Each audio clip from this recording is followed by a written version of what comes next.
Right, the one I want to focus on this evening is cognitive acceleration. It sounds a bit grand, which is accelerating your natural development, okay, in terms of your thinking ability, okay. To explain a bit more about what that means, we've got a number of examples from around the curriculum. We've got a number of staff and students who've agreed to come on this evening and talk a bit about their areas. But in general terms, I'd like to share with you just a little piece of research which was done a couple of decades ago, based on this natural development, okay. You may not have realised it, but everybody starts at the bottom. This is a sort of developmental sequence developed by the Swiss psychologist Jean Piaget.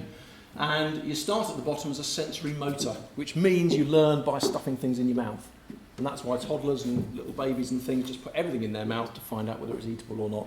You're learning about the world. You're dividing the world up into things you can chew, things you can eat, and things that you don't want to put in your mouth. And it's a form of learning driven entirely by what you can experience in the world around you. It's called sensory motor. Most of us hopefully have moved on from that one. You then get to concrete. The concrete one is to do with the ability to think. It means you don't have to do something. To find out what would happen if I dropped this, I don't have to do it, I can think about it. You could probably see this in your own children. There was a point where you realised they were thinking. They weren't just doing to find out. They were thinking, hang on, what would happen if I put that mobile phone in that porridge before they did it?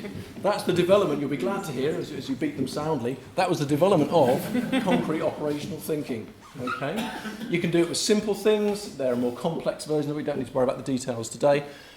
Up the top there, though, you start to do abstract things. You don't just think about there's a table, a chair. You don't think about just concrete things. You can start to think about voltage or prejudice or just any kind of abstract metaphor or things like that. And that's obviously towards the top of the scale, okay? We all develop along this sort of way, okay? Now, the CASE project, some years ago, it went around a large number of science departments around secondary schools around the UK, and it generated, as we saw again, the best practice of a control group and intervention group. And it went to a number of secondary schools, took science groups, made very careful attempts to make them as matched as possible, so as equal ability as possible. And then what they did is they said, right, one half you're just going to do ordinary science lessons for 4 lessons a week, and the other group are going to do these rather strange case activities. The idea behind it was, if you can move people up this ladder, then if you move up from being a concrete thinker, so you can only think about concrete things like tables and chairs and plates and stuff, to being an abstract thinker, where you can think about these abstract things, in which school subjects would that help you? And the answer, of course, is every single one. So they thought, well, let's not worry about the actual teaching too much of the content. Let's try and make people's thinking skills, ability, accelerate, move on more quickly than it would do naturally. And that was the idea of the CASE project. The intervention group missed a science lesson. Hold on to that thought. The intervention group who did the CASE activities did one less science lesson a week. Instead of doing science, they did these rather strange case lessons, which involved problems they couldn't do at the start. They were quite difficult lessons to manage, I have to say. Social construction, which meant students had to talk to each other about the problem solving. It's very important. I was involved in some of the case lessons, and one of the trickiest things was to get teachers to shut up and not interfere. Because the evidence suggests that when students talk to each other, when you're talking to someone else who can't do it as well, you potentially learn a lot better when the teacher comes around and says, oh, you just put that in there. Yes, they've helped you to solve that problem, but you've actually lost an opportunity there to build your own thinking skills. And metacognition, the one students find the hardest, is afterwards to get them to reflect on how they solve the problem. Okay? How much science have you learnt at the end? None. They were quite a radical lesson, I think, in the late 1980s.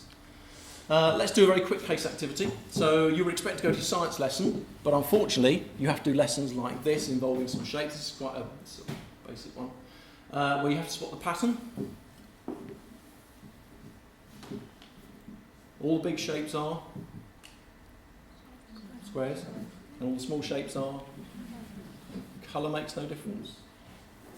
Got it? Try that one. All the big shapes are black. That's it. All the small shapes are white. And again, the one that makes no difference is shape. See that? That's here, not it. That one. Black. Here's today's trick question. It's the same as that one. It's just in a different place. They think, I wish we could do Bunsen burners. Many students, many teachers found rather strange stuff, I have to say, rather strange stuff. Anyway, quite a lot of students, thousands of students around the country had to go at this sort of activity, doing one less science lesson a week and do these kind of mad activities. The results kind of let this into the public eye.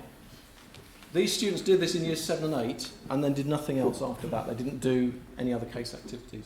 When those students came to year 11 and took their GCSEs, there were some very substantial. There are almost no educational interventions around the world that show these kinds of gains. If you could do this, I think, in other branches of science, like the Nobel Prize practically, very significant gains there. All right. The students who did the case activities, when they took their GCSEs in science, as you can see there, they were over a grade higher. And they did less science. They learnt, this is the whole tone of this evening really, is the content's one thing, and the exams, obviously, students need to know the stuff. But if we're talking about education, what we're perhaps talking about is the structure of what we're doing. What skills, what thinking skills, what higher order thinking are we building as we teach the content, because they may, at the end of it, be even more important. Okay? There were even effects in other subjects, effects in English. There were the case students did substantially better in English, which is just nuts because they hadn't had any particular extra teaching in English. The case activities are clearly, whatever they're doing, they're building some basic structures in the brain which relate to all subjects. Okay? The flash phrase is long-term file transfer. Whatever the case project did, it lasted, it was a substantial thing. It wasn't something that dripped away after a year or two, and it transferred to other areas. Okay? The inventor of the case project, Philip Avey, summarises it quite nicely, I think, with this, which you don't have to do in a science classroom or any classroom, really. As I say, as a parent, you could be doing this little thing. Giving students stuff, certainly when I started to train to teach, it was all about making sure students had access to the curriculum. They weren't frightened off by the long words and stuff like that. But in actual fact, that's taking away the possibility of learning there and actually having problems that really are not obvious. Things that make people think that you've got to obviously think quite hard about. Talking to each other about it, reflecting on how they've learned. These three things clearly have an effect because they produce with the case project some very substantial changes there. Okay. Now, what do these sorts of things look like in real life, and what do these look like in the classroom? This is one of my favourite slides at the moment, I think, the idea of higher order thinking. Getting students to do these sorts of things, and I have to say, a lot of the exams that we've set in previous years in this country haven't really done this.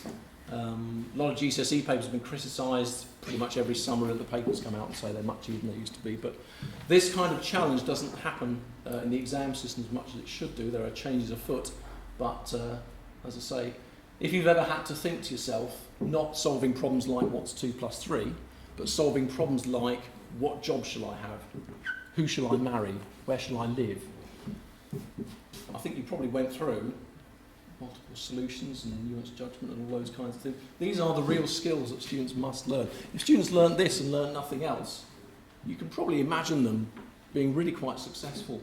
Obviously they need to learn the content, they need to pass the exams, but if along the way they can be doing it at this kind of level, then the evidence is they're going to succeed much better than they could have done.